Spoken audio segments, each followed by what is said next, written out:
चलिए, transmission media की अगली वीडियो में मैं आपको कनेक्टर्स बता रहा था। कनेक्टर्स के आगे चलते हैं।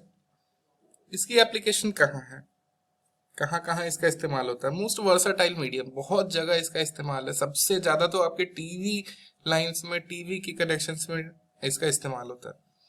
लॉन्ग डिस्टेंस टेलीफोन ट्रांसमिशन, बहुत लंबी दूरी की अगर आपको ट्रांसमिशन करनी है टेलीफोन की तो उसके लिए इसका इस्तेमाल होता है। Can carry 10,000 voice call simultaneously, एक साथ 10,000 कॉल ये आपका सपोर्ट करता है।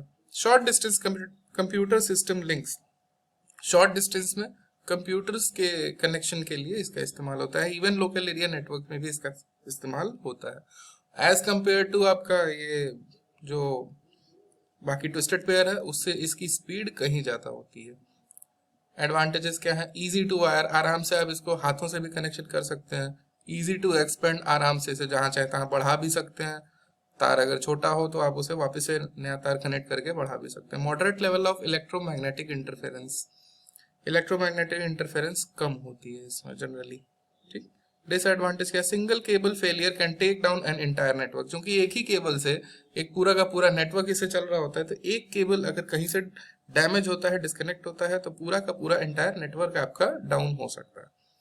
Cost of installation of coaxial cable is high due to its thickness and stiffness, काफी ज्यादा हार्ड है आपके नॉर्मल ट्विस्टेड पेयर केबल से, और थोड़ा सा एक्सपेंसिव भी है, इसलिए इसको लगाना थोड़ा सा टेढ़ा काम है, थोड़ा सा मेहनत भरा काम है। Cost of maintenance is also high, obvious सी बात है, कहीं डैमेज होगा तो आपको इसकी मेंटेनेंस के लिए और ज्यादा आपको पे करना पड़ेगा।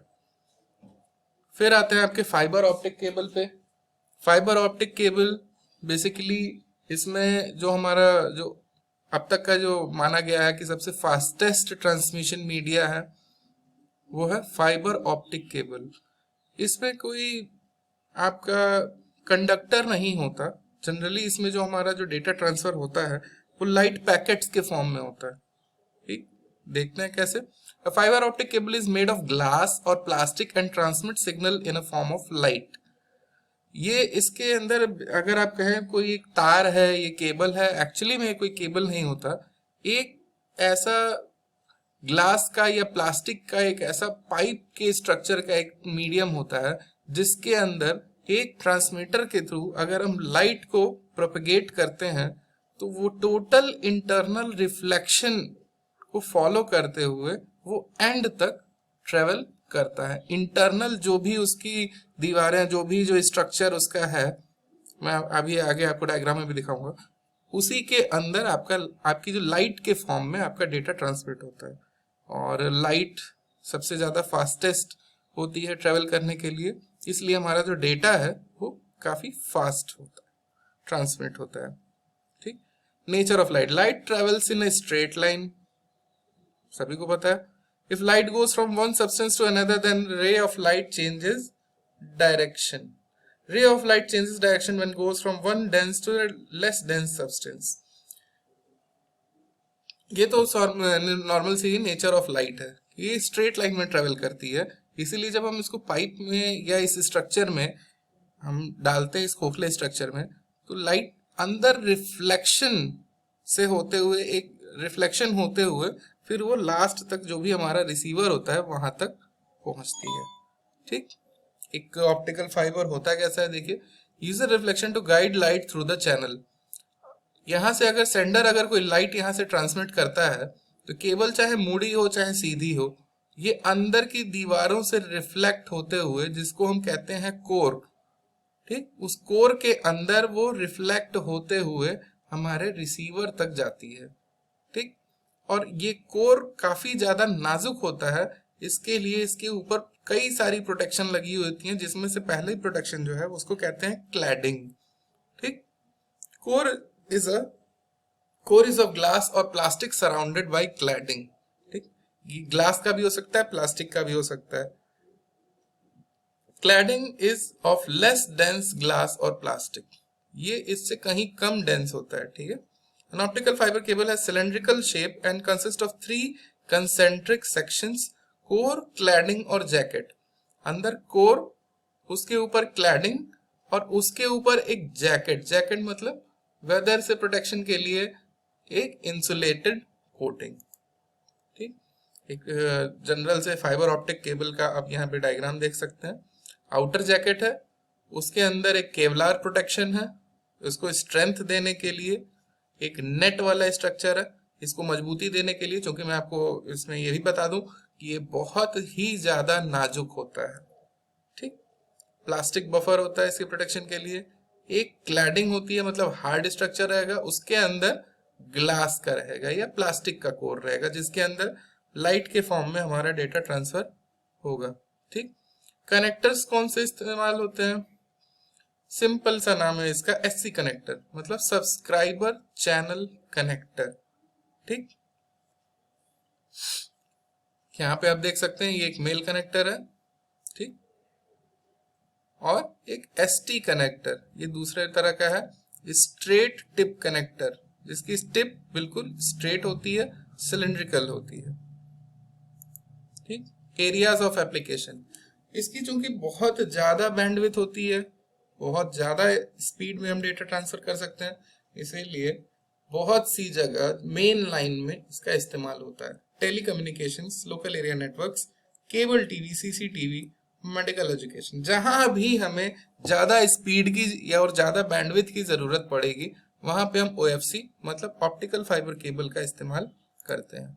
ठीक, यहाँ देखिए, greater capacity, data rates up to 100 Gbps. अच्छा, जब यहाँ पे जीबीपीएस में आप या केबीपीएस में, एमबीपीएस में जब आप देखते हैं कि बी स्मॉल रहता है, तो वो गीगा बिट्स होता है। इस पे ध्यान दीजिएगा, क्योंकि हम कोई अगर फाइल की अगर अपने सिस्टम में साइज नापते हैं तो वो बाइट्स में जनरली नापते हैं, उसकी एसआई यूनिट समझ लीजिए कि बाइट्स होती है, और जब हम कहीं नेटवर्क में ट्रांसमिशन को नापते हैं तो वो बिट्स में। तो अगर आपको फाइल साइज के अकॉर्डिंग इससे कंपैरिजन करनी है तो इसको सिंपली आप 8 से डिवाइड कर सकते हैं, ताकि आपको बाइट्स में स्पीड मिल जाए। ठीक, smaller size and light weight, बहुत हल्का होता है। लोअर एटेन्युएशन, इलेक्ट्रोमैग्नेटिक आइसोलेशन, ये सबसे इंपॉर्टेंट पॉइंट है इसका।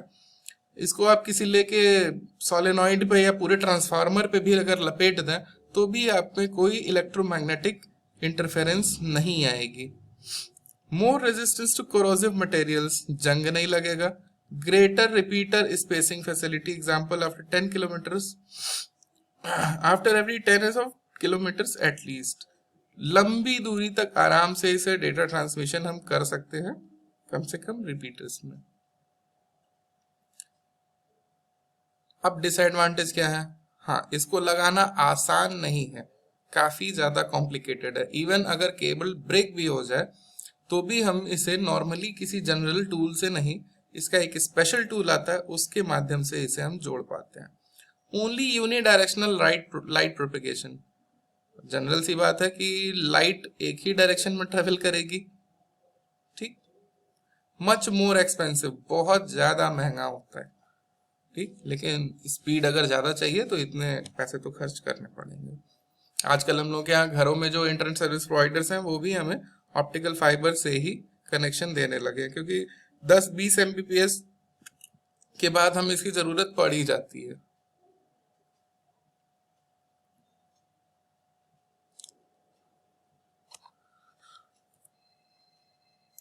अब बात करते हैं अनगाइडेड मीडिया, मतलब जिसको डायरेक्शन नहीं दी गई है।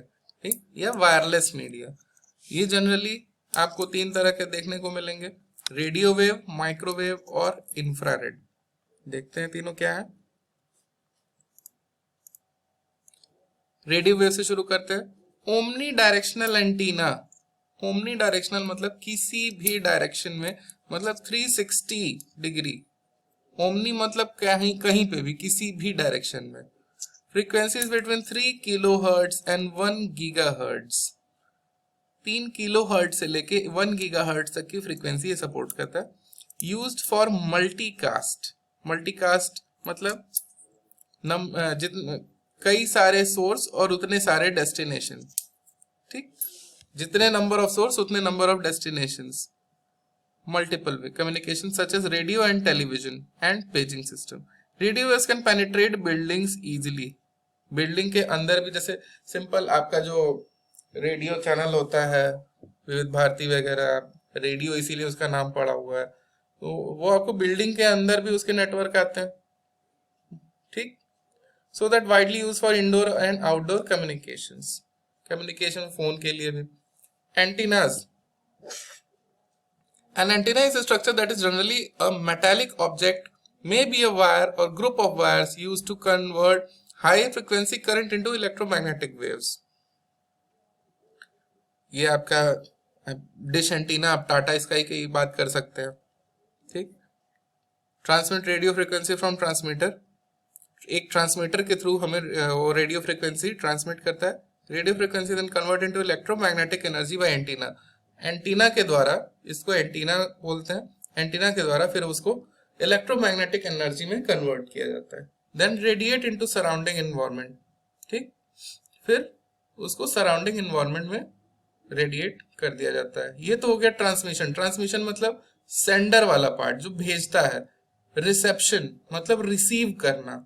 रिसीव करने में क्या होता है, electromagnetic energy gets in antenna, यहां से एंटीना पे जाएगा, then antenna converts radio frequency to electrical energy, ये इसको फिर रेडियो फ्रीक्वेंसी से इलेक्ट्रिकल एनर्जी में कन्वर्ट करके हमारे जो भी रिसीवर होगा वहां पे जाएगा, ठीक। एक ही एंटीना को सेंडिंग और ट्रांसमिशन, मतलब सेंडिंग और ट्रांसमिशन के अलावा रिसीविंग के लिए भी इस्तेमाल किया जा सकता है। इसको हम ट्रांसीवर भी बोलते हैं, जो ट्रांसमिट भी करे और रिसीव भी करे, इसको ट्रांसीवर भी बोलते हैं, ठीक। फिर आते हैं microwaves. Microwaves are ideal when large areas need to be covered and there are no obstacles in path। दो चीजें यहाँ पे ध्यान दीजिएगा, बहुत बड़े एरिया में और बीच में कोई ऑब्स्ट्रक्शन ना हो, इस तरह के ट्रांसमिशन को कहते हैं लाइन ऑफ साइट प्रोपगेशन, मतलब दोनों एक दूसरे की नजर के सामने हो, ठीक। माइक्रोवेव्स आर यूनिडायरेक्शनल, मतलब एक ही डायरेक्शन में इसकी डेटा ट्रांसमिशन होती है। Microwaves electromagnetic waves having a frequency between 1 gigahertz and 300 gigahertz। There are two types of microwaves data communication system, terrestrial and satellite। terrestrial का मतलब है ग्राउंड, जो ग्राउंड से ग्राउंड पे होती है, दूसरी होती है सैटेलाइट। सैटेलाइट आपको पता ही है, जो ट्रांसीवर्स हमारे ह्यूमन मेड जो ट्रांसीवर्स होते हैं जो अर्थ के ऑर्बिट पे रिवॉल्व कर रहे होते हैं, ठीक। इंफ्रारेड, इंफ्रारेड की फ्रीक्वेंसी कितनी होती है, 300 गीगाहर्ट्ज से 400 टेराहर्ट्ज तक, used for short range communication, थोड़ी दूरी के लिए, शॉर्ट रेंज के लिए।